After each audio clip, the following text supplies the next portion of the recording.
காய்ந்த விறகு ஈந்த ஈர நெஞ்சன். ஒரு நாள் ஓர் இரவலன் கர்ணனிடம் வந்து, ஐயா, ஒரு வாரமாக மழை பெய்து கொண்டே உள்ளது. வீட்டில் அரிசி இருந்தும் பொங்குவதற்கு விறகு இல்லாமையால் பட்டினி கிடக்கின்றோம். காய்ந்த விறகு சிறிது கொடுத்தால் உதவியாக இருக்கும் என்று வேண்டினான். கர்ணன், அந்த நாட்டு அரசன் அரண்மனையில் விறகு இருக்குமா? ஆயினும் இல்லை என்ற சொல்லை அறியாத கர்ணன் அந்த இரவலனுக்கு எப்படி உதவலாம் என்ற சிந்தனையில் ஆழ்ந்தான்.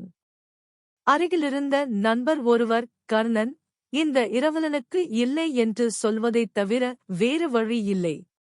இல்லை என்று சொல்லத்தான் போகின்றான் என்று எண்ணிக் கொண்டிருந்தார். ஆனால் கர்ணன் அந்த நண்பரின் நினைவை பொய்யாக்கிவிட்டான். அரண்மனைத் தாழ்வாரத்தில் போட்டிருந்த கை மரங்களில் சிலவற்றை பிரித்தெடுத்தான். நன்கு காய்ந்திருந்த அவற்றை அந்த இரவலனுக்கு கொடுத்தனுப்பினான்.